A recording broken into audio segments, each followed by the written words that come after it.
The Murder Mystery of the 13th Chime. Chapter 1, The Reunion at Radcliffe Manor. The invitation had arrived 2 weeks earlier, embossed in gilt and written with the kind of flourished penmanship that belonged to another age.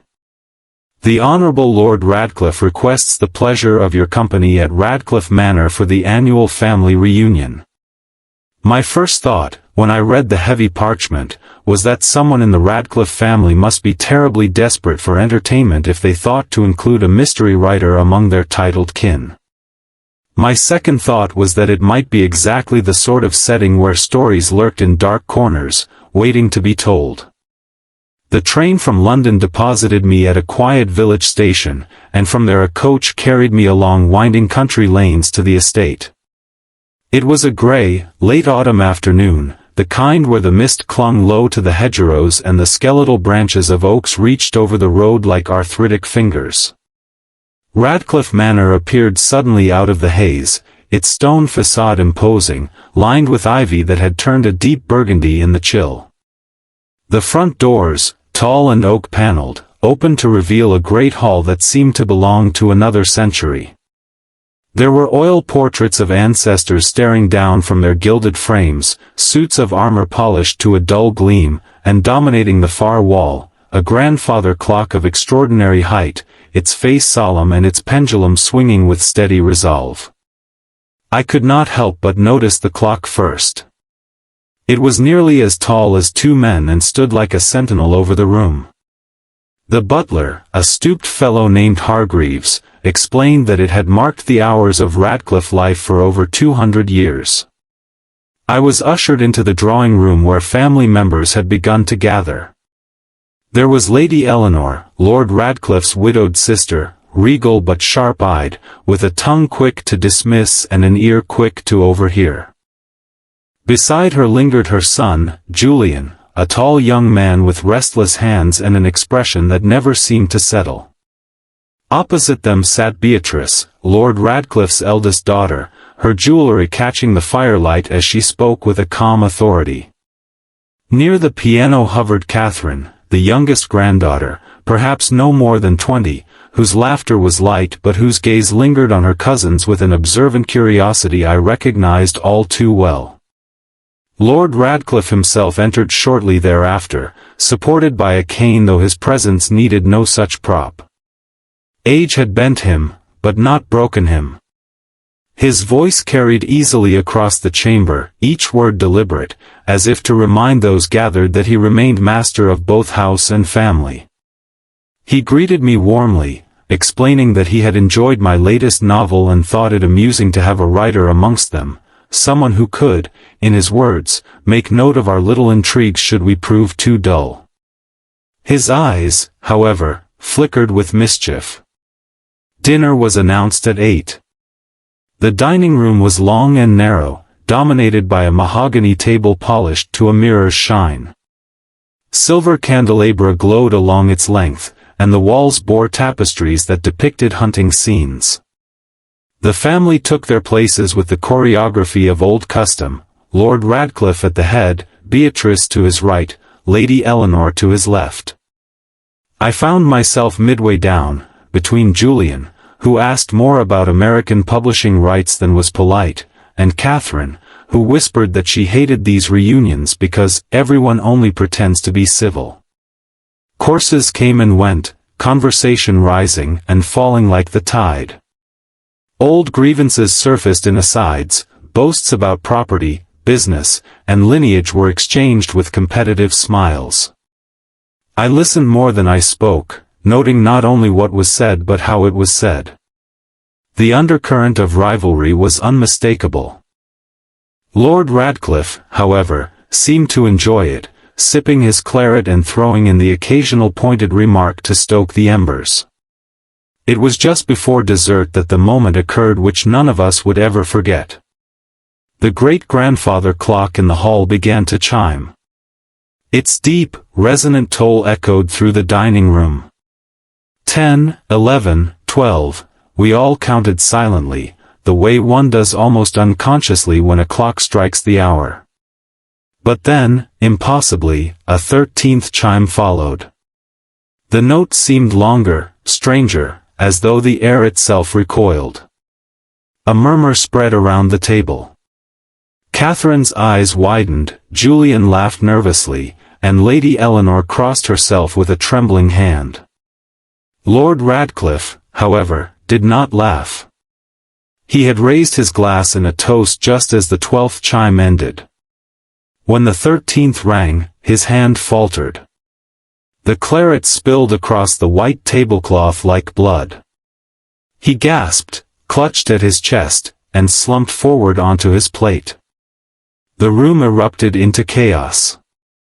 Beatrice screamed, Catherine rose to her feet in horror, and Hargreaves rushed forward with surprising speed for a man of his years. I, too, was on my feet, moving to Lord Radcliffe's side. His eyes were wide, his lips tinged faintly blue. He drew one rattling breath and then no more. Silence fell for a heartbeat, then voices clamored all at once. "It's his heart!" Lady Eleanor cried, fanning herself furiously. "He was old, it was bound to happen," muttered Julian, though his voice cracked. "No, it was the clock," Catherine whispered fiercely. "It struck 13. It's the omen. It always has been." I had never heard of such an omen, but Hargreaves confirmed it in hushed tones. In Radcliffe family lore, whenever the grandfather clock struck 13, death followed. I resisted the urge to dismiss it as superstition. What mattered to me were the details, the color of Lord Radcliffe's lips, the curious timing of the chime, the faint odor of something bitter that clung to his glass. The doctor from the village was sent for, though I knew even before he arrived that nothing could be done. Lord Radcliffe was gone. What remained were questions, thick as the mist outside. Why had the clock struck 13, and what connection could it possibly have to the sudden death of its master? As the family huddled in grief and fear, I stood by the table, looking at the fallen patriarch. A writer lives for stories, but not like this. Here was tragedy, woven with mystery, and I felt the first cold stirrings of suspicion that this was no natural passing. In Radcliffe Manor, time itself had betrayed its keeper, and I could not help but feel that I had been invited here not by chance, but by fate. Chapter 2, A Death in the Dining Room. For a long, dreadful moment, no one seemed capable of moving. Lord Radcliffe's body remained slumped at the head of the table, his once imposing frame reduced to a fragile husk, and the only sound was the faint sputtering of wax from the candelabra. I had seen sudden death before, though never one quite so theatrically timed, and instinct carried me forward. "Please, everyone," I said firmly, raising my voice above the gasps and whispers. "Stay calm. Give him some air." Catherine pushed back her chair with a scrape, her face pale and stricken. Julian hovered near the decanter, as though half thinking of pouring himself another glass to steady his nerves. Lady Eleanor fluttered her hands as if she might swoon, though I suspected she was more interested in directing attention toward herself than away from her brother's body. I bent closer to Lord Radcliffe, my fingers brushing his wrist in search of a pulse. Nothing. His lips, already discolored, bore that faint bluish tinge I had noticed, and his chest no longer rose. He was gone. The door burst open, and Hargreaves, the butler, returned with the village doctor. Dr. Lewis was a ruddy-cheeked man with thinning hair and a perpetually harried expression, the sort of country physician who had seen everything from barn accidents to influenza. He pressed past the gathered family, knelt briefly by Lord Radcliffe, and after a perfunctory examination, sighed heavily. "Massive heart failure," he declared. "I'm sorry. There's nothing anyone could have done." The words should have provided reassurance, but I caught Beatrice's eyes narrowing, and Catherine's shoulders trembling with something more than grief. Julian, for his part, appeared to relax at the doctor's verdict, as though a weight had been lifted from his shoulders. Yet my instincts nagged at me.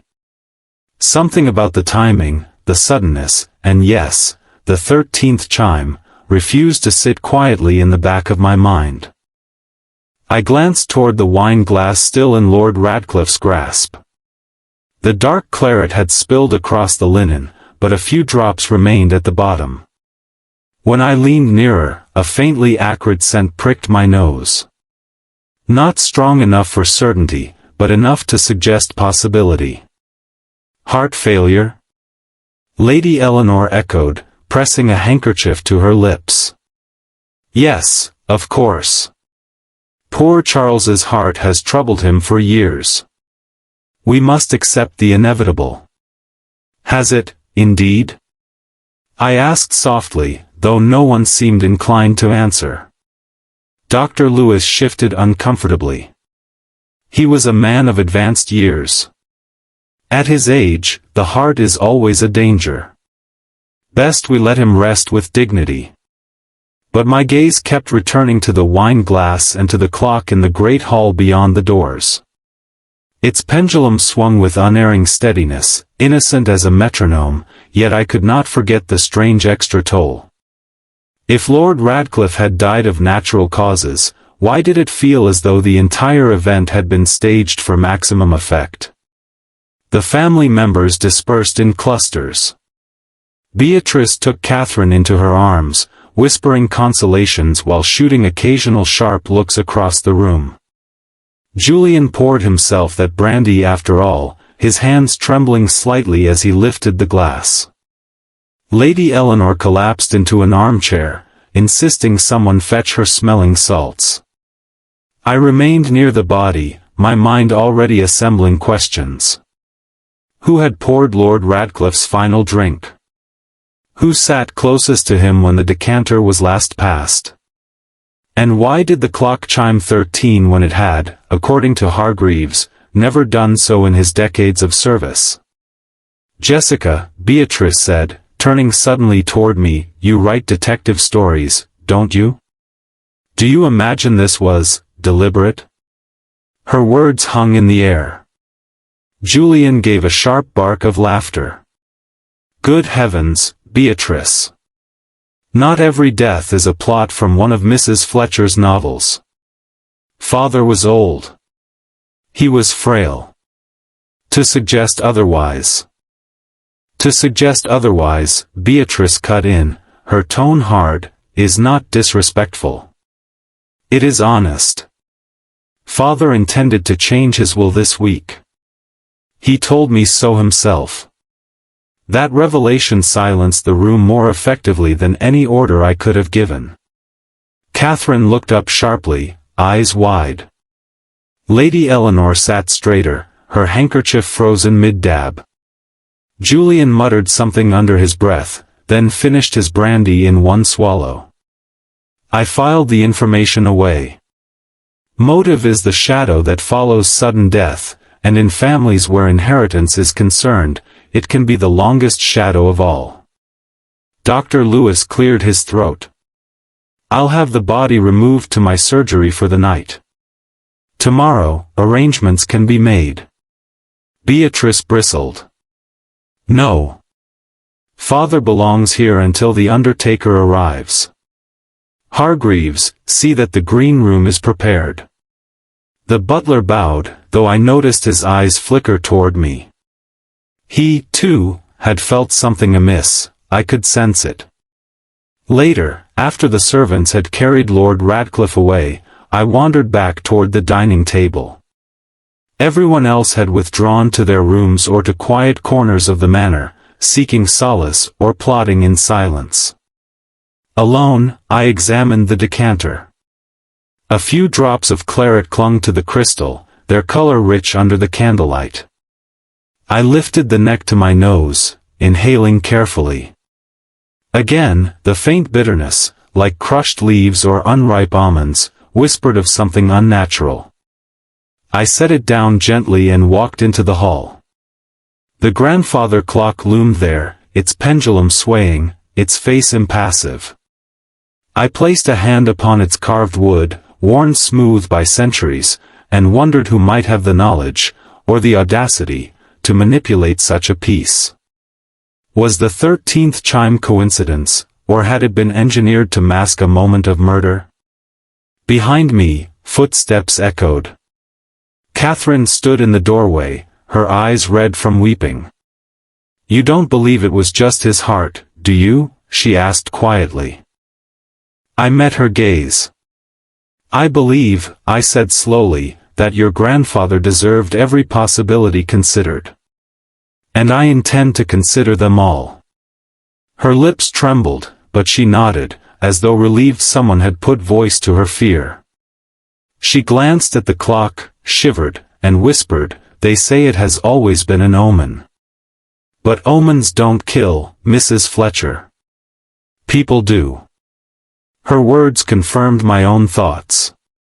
Somewhere in this house of portraits and whispers, someone had orchestrated Lord Radcliffe's final toast. The clock had struck 13, yes, but behind that mechanical error lay human hands, and I intended to find whose they were.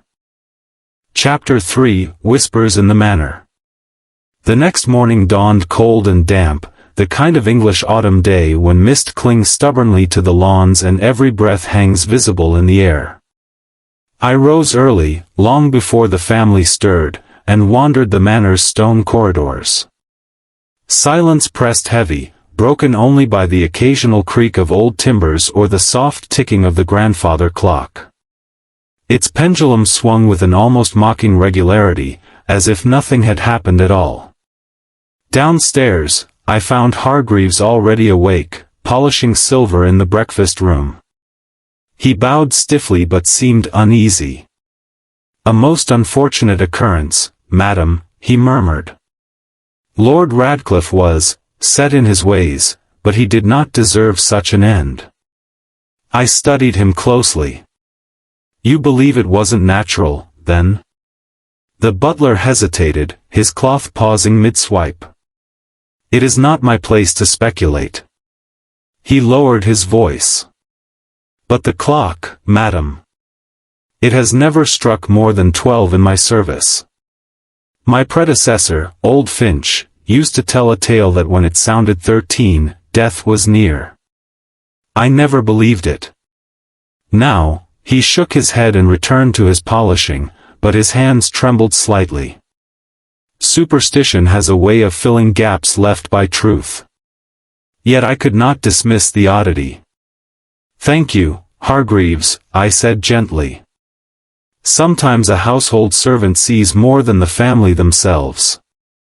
By the time the family gathered for breakfast, tension was palpable.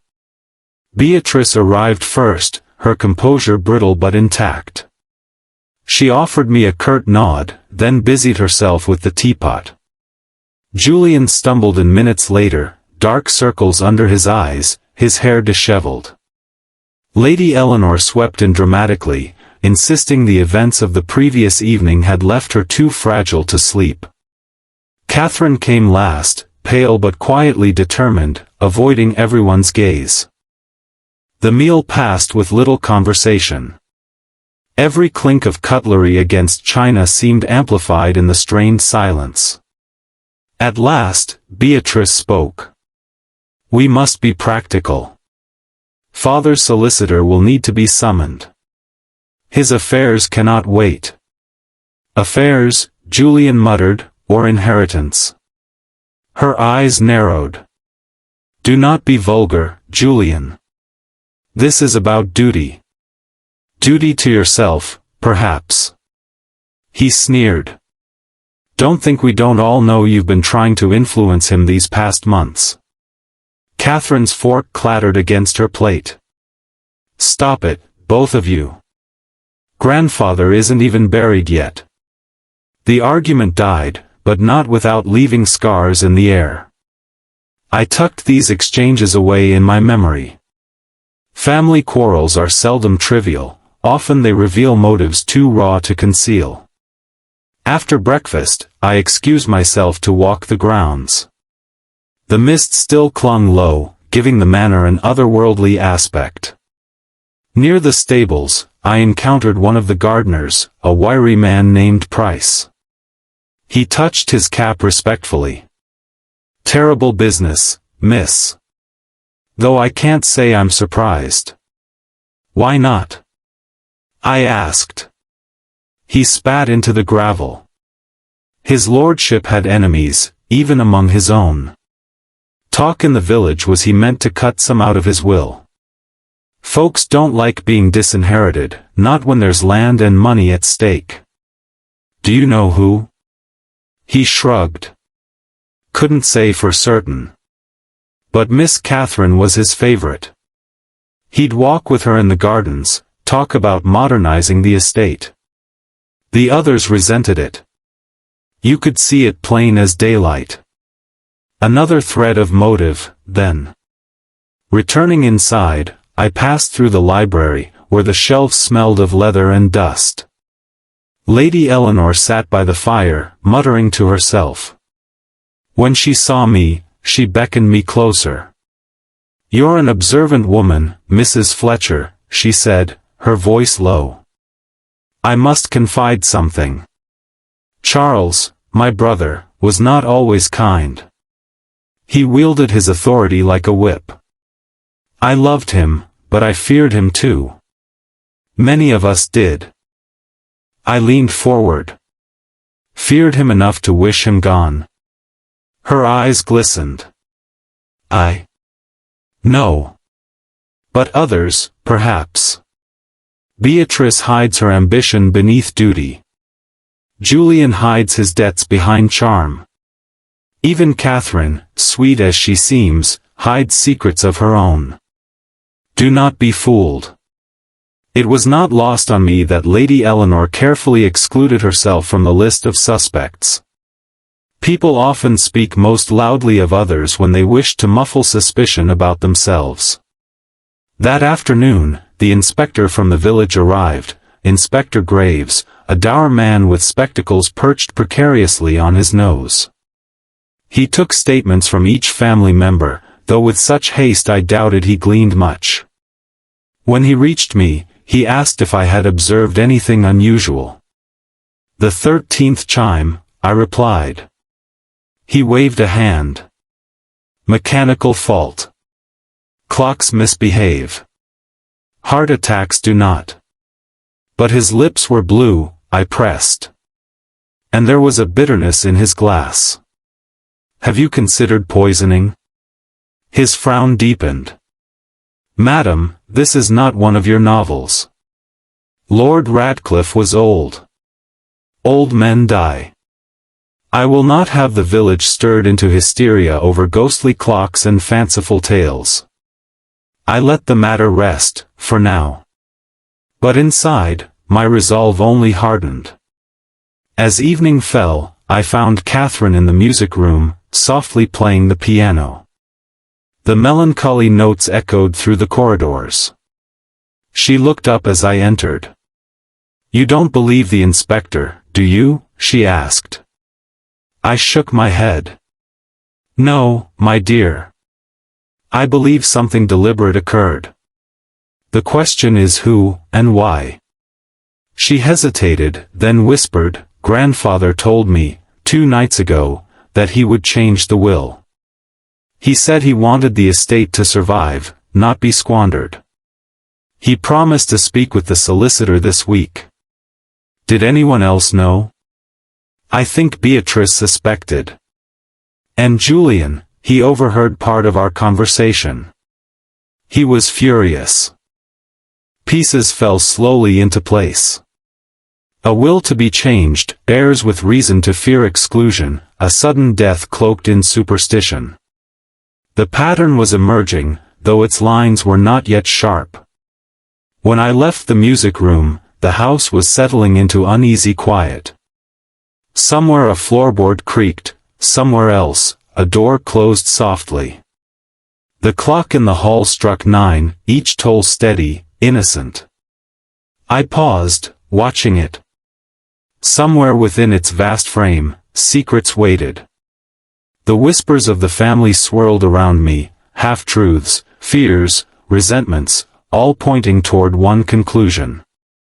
Lord Radcliffe's death had not been an act of fate. It had been arranged. And like the hands of that great clock, the truth was moving steadily toward revelation. Chapter 4, The Clock That Lied. Night had always been my ally. In the quiet hours, when the world slumbered and whispers softened to silence, thoughts aligned with a clarity denied by daylight. That night in Radcliffe Manor was no exception. While the family retreated to their rooms, each carrying their secrets like heavy satchels, I lingered in the great hall, drawn irresistibly toward the grandfather clock. It towered over me, its carved oak case worn smooth by centuries of hands brushing against it. The moonlight spilled through tall windows, tracing pale silver lines across the floor and catching the brass pendulum as it swung. Tick. Tock. A sound at once reassuring and sinister. The clock face glowed faintly in the dim light. 12 Roman numerals encircled the dial, their black paint slightly chipped. Nothing about its appearance suggested menace, yet I could not shake the memory of that unnatural 13th chime. It was as though the clock itself had participated in Lord Radcliffe's death, providing cover for some darker mechanism. I stepped closer, running my hand along the woodwork. The carvings were intricate, vines and flowers entwined, cherubs peering out with knowing smiles, and at the base, a family crest half obscured by varnish. The craftsmanship bespoke a long lineage, but I was not admiring it as art. I was looking for disturbance, for signs of recent interference. And there they were. Near the side panel, faint scratches marred the wood, subtle, but inconsistent with the usual polish. They were the sort of marks left by tools rather than time. My pulse quickened. Someone had tampered with the clock. Leaning closer, I inhaled. The scent was faint but undeniable, a bitter tang, metallic and earthy. I had encountered it before in my research for a novel. It reminded me of dried foxglove, the plant from which digitalis was derived. Poison. But what connection could poison have with the mechanics of a clock? A creak on the stair startled me. I turned quickly to see Beatrice descending, her silk dressing gown flowing behind her. She paused at the sight of me by the clock. "Mrs. Fletcher," she said, her tone sharp, "what are you doing here at this hour?" "Thinking," I replied evenly. "And looking." "Looking for what?" "Answers." She stepped closer, her expression carefully neutral. "My father is dead. Is that not answer enough?" "Not for me," I said. "Not when the circumstances defy coincidence." The clock striking 13, his sudden collapse, the bitterness in his glass, I let the words trail off, watching her reaction. Her lips tightened, but she gave nothing away. "You imagine plots where none exist. You are a novelist, it is your nature." "Perhaps," I said quietly. "But sometimes the truth is stranger than fiction." She turned away, her voice cold. "Good night, Mrs. Fletcher. I should hope, for all our sakes, that you leave the dead to rest." Her retreating footsteps echoed, leaving me once more with the clock. I opened the glass door at the front, exposing the brass pendulum. My fingers probed gently along the interior, tracing gears and weights.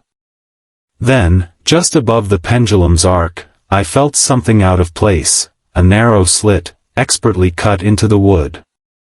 My breath caught. This was no accident of age.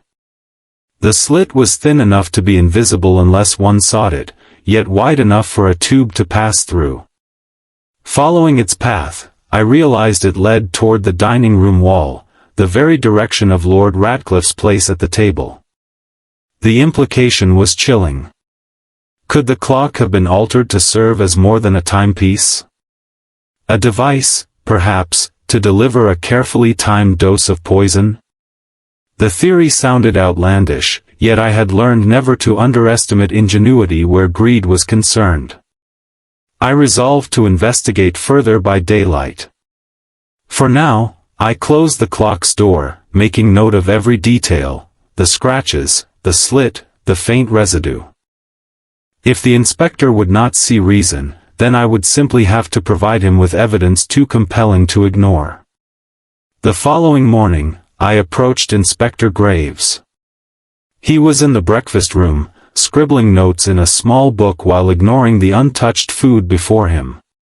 "Inspector," I began, "I must insist you allow me to examine the clock more thoroughly. I have reason to believe it was tampered with." He glanced up, irritation flashing across his face. "Mrs. Fletcher, I admire your enthusiasm, but I do not require outside assistance. With respect, Inspector, you dismissed the possibility of poison without examination." Lord Radcliffe's glass bore a bitter odor. His lips were blue. "And the clock?" "The clock is irrelevant," he snapped. "Machines malfunction. You would do well to confine your theories to your novels." I held his gaze steadily. "If I am wrong, no harm will be done. But if I am right, then a murderer walks free under this roof. Can you accept that risk?" He hesitated. Doubt flickered in his eyes, but pride quickly smothered it. He closed his notebook with a sharp snap. "Very well. I will humor you. But if nothing is found, I expect you to let the matter rest." That was all I needed. Later that afternoon, with Hargreaves's discreet assistance, I returned to the clock armed with a small lamp. Together we examined the mechanism in detail. The weights and gears appeared ordinary, but at the base we uncovered a tiny compartment, cleverly concealed behind a carved panel. Inside lay a trace of crystalline residue, faint but undeniable. "By heaven," Hargreaves whispered, "what is it?" "Evidence," I said softly. "Evidence that Lord Radcliffe's death was no accident." I gathered a small sample in a handkerchief, intending to send it for analysis. If my suspicion was correct, it would prove to be a lethal compound, administered not by hand at the table but by the clock itself, its 13th chime serving as both signal and delivery. As I straightened, the pendulum swung lazily, casting shifting shadows across the hall. The clock ticked on, implacable, as though mocking me. For centuries, it had marked births, marriages, and deaths. Now, it had become an accomplice in murder. Somewhere in the house, the killer must have smiled to think their scheme invisible. But they had not counted on one thing: time always tells, and I intended to make certain it told the truth. Chapter 5: Poison in Plain Sight. The sample I had taken from the hidden compartment within the grandfather clock weighed heavily in my pocket, though in truth it was only a few grains wrapped in linen. Still, it was enough to tip the scales of suspicion from conjecture to certainty. The question now was not if Lord Radcliffe had been poisoned, but how. That morning, Inspector Graves agreed, somewhat begrudgingly, to accompany me to Dr. Lewis's surgery in the village. The small building smelled of antiseptic and liniment, its shelves lined with jars of powders and bottles of tinctures. Dr. Lewis looked bemused when I handed him the linen parcel. "You expect me to analyze this?" he asked. "I expect you to test it," I corrected gently. "It may answer why Lord Radcliffe's lips were blue, and why his final breath came so suddenly." With a grumble, he obliged. His instruments were rudimentary, but his training was sound. He dissolved a pinch of the residue in water, added a drop of reagent, and watched as the liquid shifted to a dull green. His brows lifted. "Digitalis," he said at last. "In a concentrated form. Extremely toxic if ingested." A single drop would be enough to stop an elderly man's heart. I exchanged a glance with Graves. His frown deepened, and though he did not admit it aloud, the evidence had shaken him. "You see, Inspector," I said, "this was not a malfunctioning heart. It was deliberate poisoning. And the method, delivered by a clock, was chosen precisely to conceal human agency." We returned to the manor by carriage, the mist thickening again across the fields. My mind worked rapidly. Digitalis was not a substance one stumbled upon by chance, it required knowledge, access, and intent. Someone within Radcliffe Manor had orchestrated this with chilling precision. Inside, the atmosphere was tense. Word of our visit had clearly spread, though not its purpose. Beatrice sat in the drawing room, reading letters with exaggerated calm. Julian paced near the fire, muttering to himself. Lady Eleanor occupied her usual chair, her knitting needles clicking furiously. Catherine, by contrast, hovered by the window, restless and pale. "Inspector," Beatrice said smoothly, "you look as though you've had a revelation." Graves stiffened. "We are continuing our inquiries." Julian laughed harshly. "Meaning what? That you think one of us poisoned Father? Absurd." "Absurd?" Catherine whispered. "Or convenient?" Their voices overlapped, accusations cloaked as conversation. I intervened before the quarrel escalated further. Lord Radcliffe's wine glass was tainted. The poison was not in the decanter but entered at the moment he raised it for his final toast. Julian sneered. "And who, pray, has the ability to pour poison through the air?" I met his eyes calmly. "Not through the air, Mr. Radcliffe. Through design." The clock itself was altered to deliver it, at the 13th chime. Gasps circled the room. Lady Eleanor dropped her knitting, the yarn unraveling at her feet. Beatrice's hand froze on her letter. Julian's mocking expression faltered. Catherine's eyes widened, a strange mixture of horror and vindication. "That's impossible," Beatrice declared. "You imagine too much." "Perhaps," I allowed, "but imagination often walks hand in hand with truth." The mechanism was tampered with. A tiny vial and tube concealed within the clock allowed poison to be released directly into Lord Radcliffe's glass at the precise moment the chime struck. It was ingenious, designed so that death appeared natural, coinciding with an old family superstition. But ingenious methods are not beyond discovery. The silence that followed was thick, broken only by the ticking of that very clock, as though mocking us with its regularity. Graves cleared his throat. "We shall continue our examination. Rest assured, no one will leave the manor until this is resolved." The family dispersed reluctantly, like actors retreating backstage after a scene gone awry. I remained, pondering. Motive was no less important than method, and here motives abounded. Beatrice, with her hunger for control of the estate. Julian, whose debts were whispered of even by the servants. Lady Eleanor, who hinted at grievances long buried. And Catherine, favored by Lord Radcliffe, perhaps too much for the comfort of the others. Later that afternoon, I sought the servants' wing.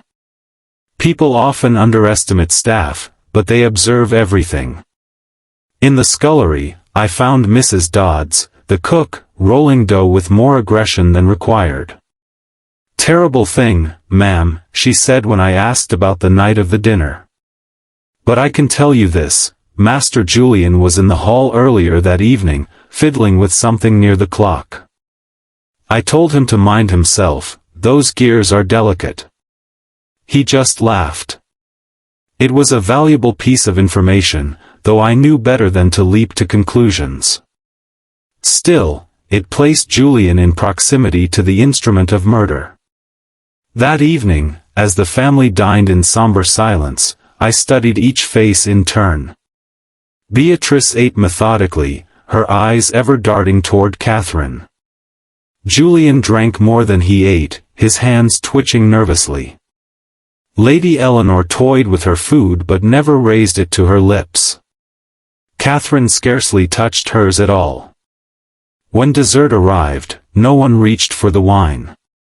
The decanter sat unopened, its crystal gleaming under candlelight like a guilty relic. The silence grew oppressive. At last, Catherine whispered, "Grandfather said he would change everything this week. He meant to sign the new will on Tuesday. He wanted the estate to be mine to manage. He said I was the only one he trusted." Her confession struck like a stone thrown into still water.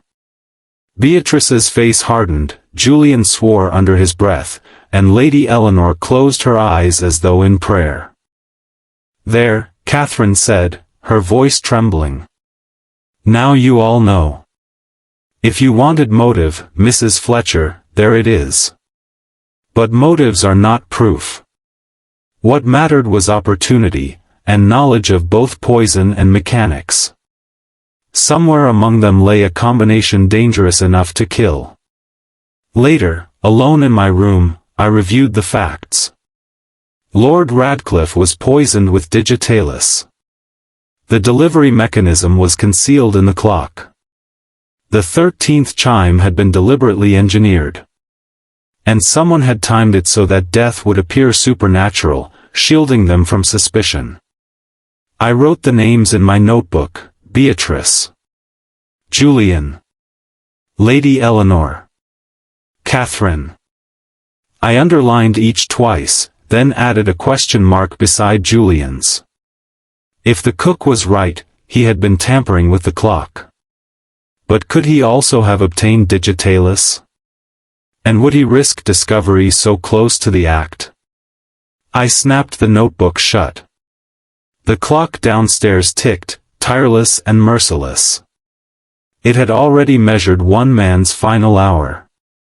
I feared it might measure another if the truth did not come swiftly to light. Chapter 6: Secrets of the Heirs. Morning broke with a brittle frost that glazed the lawns outside Radcliffe Manor, the sun fighting in vain to burn away the mist that clung stubbornly to the hedgerows. The house itself seemed to groan with the weight of its secrets. Servants moved with lowered voices, and the family avoided one another in the corridors, their silences louder than arguments. It was in that heavy quiet that I began to pull at the threads binding this tragedy. I started with Julian. I found him in the billiard room, leaning against the green baize table, cue in hand but no game in progress. His eyes were bloodshot, and the faint odor of brandy clung to him like a second skin. "Sleep eluded you?" I asked gently. He gave a humorless laugh. "Sleep eludes anyone under suspicion, Mrs. Fletcher. I hear the servants whispering. I know what they've told you." "You were seen near the clock," I said evenly. "What were you doing there?" "Looking for matches," he snapped, then softened, realizing his sharpness betrayed unease. "All right, I was curious. That clock fascinated me as a boy. I used to imagine there was treasure hidden in it. Last night, I only touched the panel out of habit. Is curiosity a crime now?" "Not unless curiosity ends in death," I replied. "But tell me, did you know your father intended to change his will?" Julian's jaw clenched. "Of course I knew. He lorded it over us all. Threatened to cut me off unless I proved myself. He called me a spendthrift, a disappointment. Perhaps he was right." His voice broke slightly, and for a moment I glimpsed not a villain but a desperate man drowning in expectation. "But I did not kill him, Mrs. Fletcher. Whatever else you believe, believe that. I left him there, staring at the billiard balls as if they might roll into answers. Next, I sought Beatrice in the morning room. She was at a writing desk, pen moving briskly over paper. At my entrance, she covered the page with her hand. "Correspondence?" I asked. "Arrangements," she replied coolly. "Funerals require organization. Someone must be practical." "You were quick to speak of the will," I said. Her eyes flashed. "Because truth should not be hidden. Father favored Catherine unjustly. She is young, inexperienced. The estate would crumble under her care.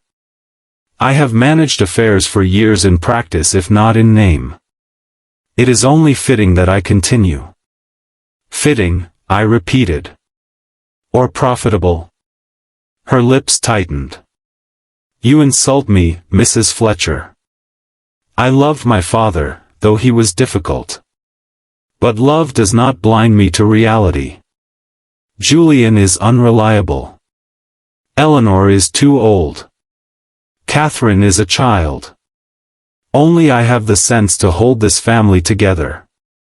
Her conviction was fierce, but beneath it I sensed a deeper urgency, a desperation not unlike Julian's, though masked by steel. I moved on to Lady Eleanor, finding her in the library surrounded by piles of books she had no intention of reading. She gestured me closer with a tremulous hand. "Have you discovered the culprit yet?" she whispered. "This house reeks of guilt. I cannot bear it." "Perhaps you might help me," I said. "You knew your brother longer than anyone. Who do you think he trusted least?" Her eyes filled with tears. "He trusted no one. Not truly. He held his will over our heads like a sword. With one word he could ruin us, and he enjoyed the power. Beatrice hides ambition behind duty, Julian hides shame behind laughter, Catherine hides, well, even she hides something." I tilted my head. "What do you mean?" "She receives letters," Eleanor confided, lowering her voice further. "I've seen her slip them into her pocket. Foreign stamps. She keeps them from the rest of us. Who writes to her, I wonder? And why so secretive?" It was a new avenue, one I hadn't considered. Catherine's innocence might not be as untouched as it seemed. When I finally found Catherine, she was in the conservatory, among drooping roses and ferns gone leggy from neglect. Sunlight filtered weakly through the glass roof, painting her face in pale gold. She started at my approach, then relaxed. "You said you would seek answers," she murmured. "Have you found them?" "Pieces," I admitted. "Not yet the whole." "But your aunt mentioned letters." Color rose in her cheeks. "They are mine." "I don't doubt that. But secrets are dangerous in a house already poisoned." "Who writes to you, Catherine?" She hesitated, then pulled a folded paper from her sleeve. The writing was elegant, foreign. "An architect in Paris. We met when grandfather took me abroad last year. He wants me to study design, to help restore estates. Grandfather approved. The others would not. They mock me for wanting a life beyond this manor. So I kept it hidden." I read sincerity in her trembling hands, but also fear. Not of the architect, but of her family's scorn. "You understand," she whispered, "they all think me too young. But grandfather believed in me. He wanted me to inherit because he knew I would not cling to the past. That is why they hate me." Hate. A strong word, yet in that house of smoldering resentments, it rang true. That evening, Graves and I reviewed what we had learned. He still wore skepticism like armor, but cracks were forming. Julian had opportunity, I summarized. Beatrice had ambition. Catherine had favor, which breeds envy. Eleanor had grievances she will not voice aloud. All possessed motives. The question is, who possessed the knowledge to alter the clock and acquire digitalis? Digitalis grows in the gardens, Graves admitted reluctantly. Any one of them could have access. And the mechanism? Less certain. Julian dabbled in mechanical curiosities. Beatrice is clever, though not known for technical skill. Catherine, unlikely. Eleanor, impossible. Perhaps not impossible, I mused. Fear can make people clever. But fear can also be exploited. The clock struck 9 then, echoing through the hall. We both fell silent, listening to its deep toll. This time there was no 13th chime, but the sound still carried menace.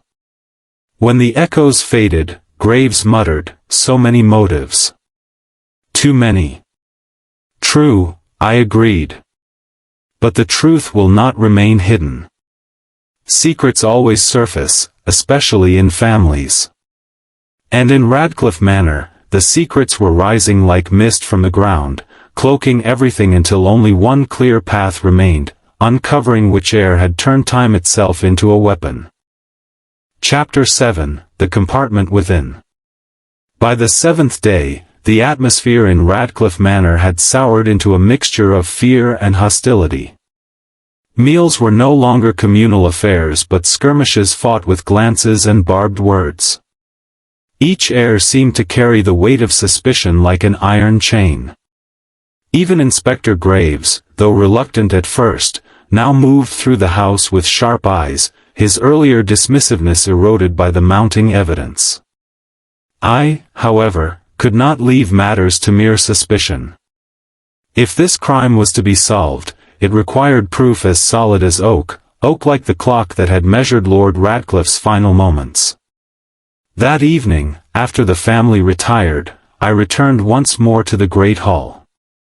The fire had burned low, throwing long shadows across the flagstone floor. The grandfather clock stood sentinel, its steady tick-tock echoing like a heartbeat. I set down my lamp, its glow revealing every carved detail. This time, I came prepared.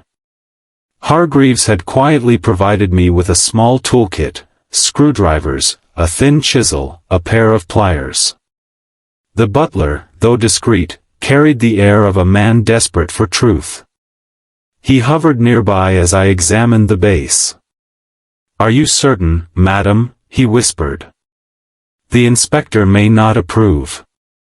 "Then let the inspector disapprove later," I replied. "For now, we need answers." I ran my fingers along the slit I had discovered days earlier. Using the chisel, I worked gently, easing back the panel. The wood gave with a faint creak, revealing a cavity no larger than a book. Within it lay a small glass vial, empty save for a crystalline residue.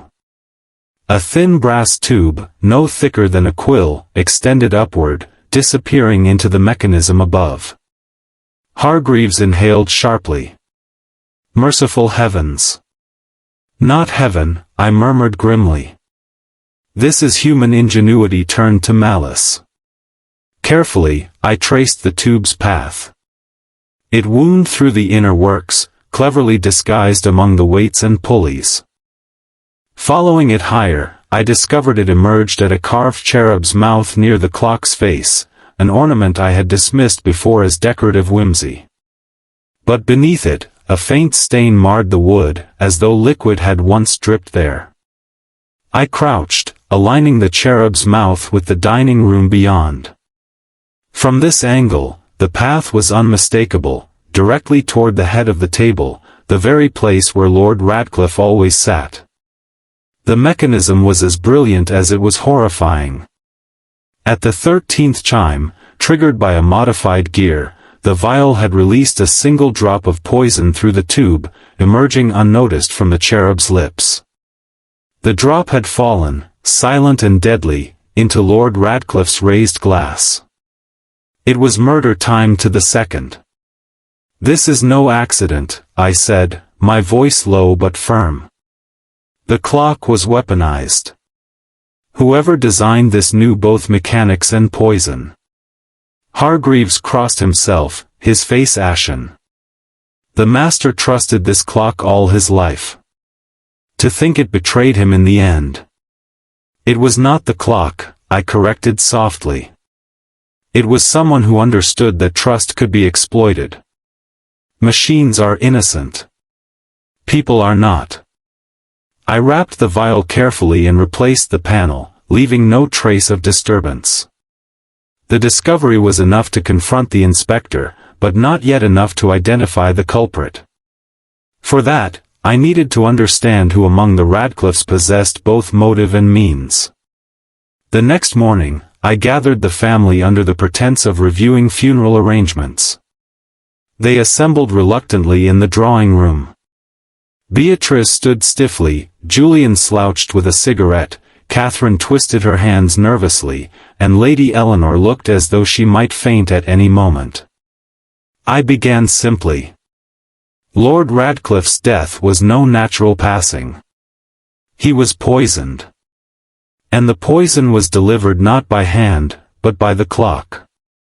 The silence that followed was almost tangible.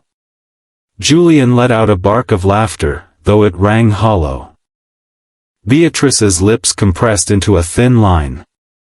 Eleanor gasped, clutching her chest. Catherine's eyes glistened, but she said nothing. "You cannot be serious," Beatrice snapped. "A clock cannot kill."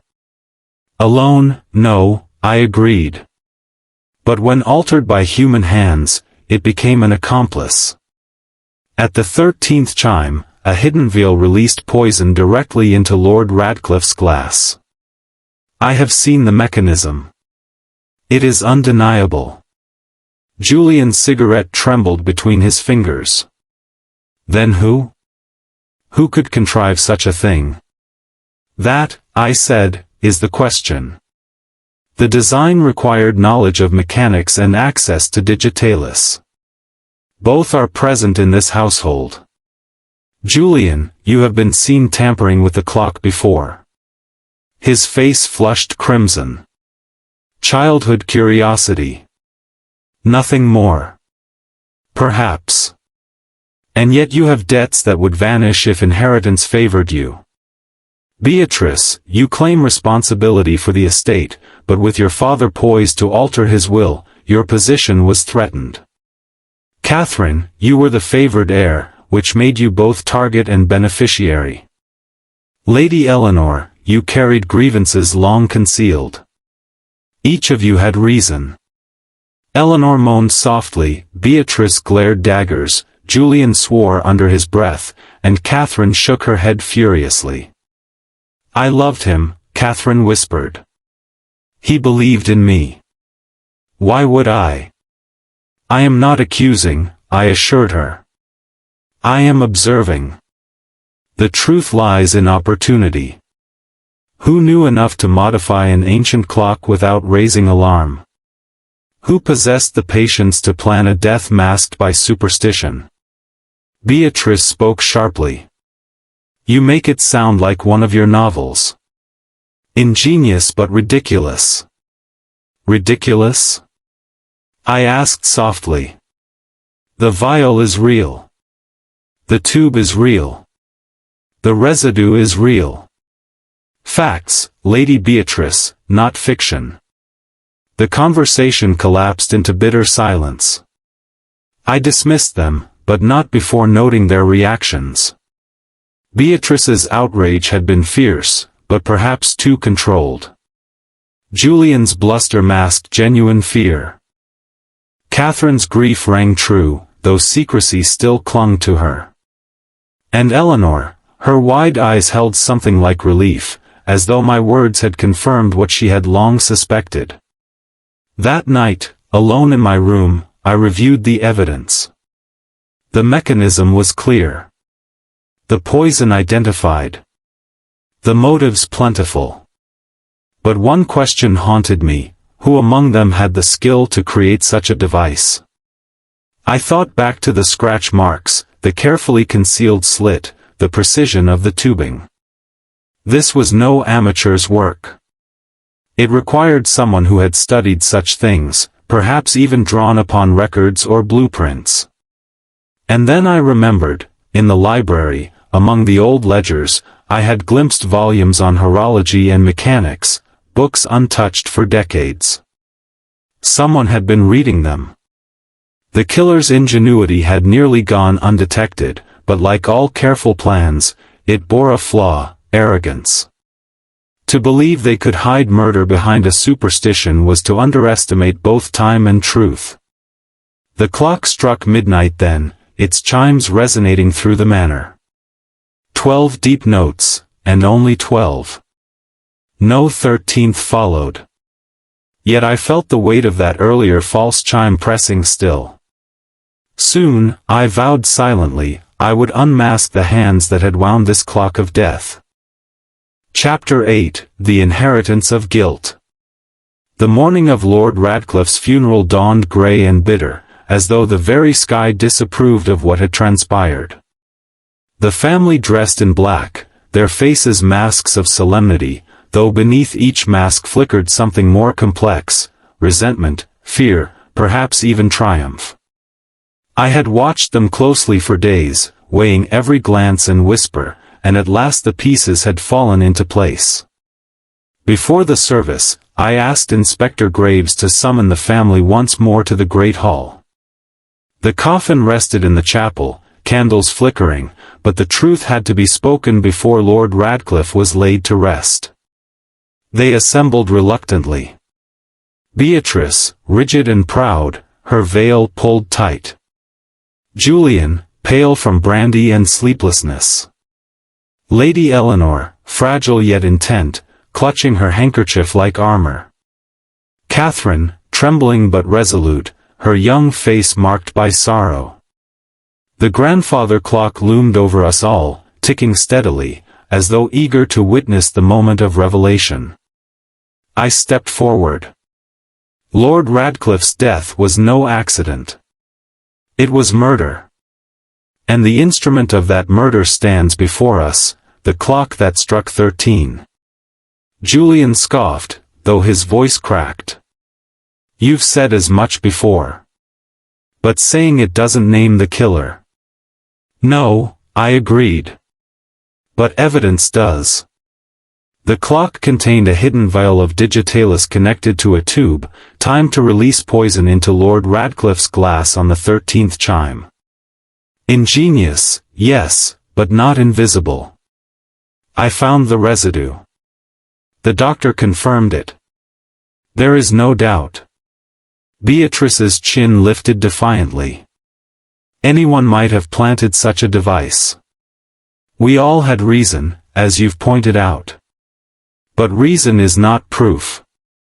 Indeed, I said, my gaze steady. So we must ask, who had both the motive and the skill? Julian, you were seen near the clock, but your fumbling curiosity left scratches clumsy, not careful. You lack the precision for such work. Beatrice, you wield power with words, not tools. Catherine, your grief is genuine, and though secrecy clouds your letters, they reveal ambition, not malice. Lady Eleanor, I paused, watching her face pale, you feared your brother, but not enough to study mechanics in secret. No. The truth lies elsewhere. I reached into my bag and produced a thin leather notebook, Lord Radcliffe's own, recovered from the library. Your father, I said to the family, kept notes. In these pages he mentions an heir who lingered in the library often, poring over books on horology and estate mechanisms. He thought it an odd hobby, but harmless. He was wrong. Beatrice stiffened. Julian swallowed hard. Catherine's eyes widened. But it was Julian who broke first. That's absurd, he shouted. Those books are ancient. Dusty nonsense. Dusty nonsense that you studied, I replied. You, Julian, with your debts mounting and your inheritance slipping away. You who knew your father planned to disinherit you in favor of Catherine. You had the desperation, the access, and the reckless courage to attempt such a plan. And you were arrogant enough to believe superstition would shield you, that when the clock struck 13, suspicion would fall on legend rather than on you. Julian's face drained of color. Beatrice gasped. Lady Eleanor wept softly into her handkerchief. Catherine covered her mouth, her eyes shining with betrayal. Inspector Graves stepped forward. "Is this true?" he demanded. Julian staggered back, his voice faltering. I only wanted what was mine. He mocked me, humiliated me. Said I was worthless. But I could prove him wrong. I could outsmart him, outsmart you all. I never meant." He stopped, his words collapsing under the weight of silence. The clock ticked on, impartial witness to his confession. Catherine spoke then, her voice breaking. "You killed him, Julian. You killed grandfather because you couldn't bear to change. He believed in me, in the future. And you stole that from him." Julian dropped the billiard cue he'd been gripping like a weapon. It clattered on the flagstones, the sound hollow. "I only wanted respect," he whispered. "Respect," I said gently, "is earned, not stolen. And certainly not through murder." Graves motioned to his constable, who stepped forward to place a hand on Julian's shoulder. For a moment, Julian looked as though he might resist. Then his shoulders sagged, and he allowed himself to be led away, the chains of inheritance now literal in iron cuffs. The remaining Radcliffes stood stunned. Beatrice's composure cracked, she turned to the window, her face unreadable. Lady Eleanor rocked gently, whispering prayers.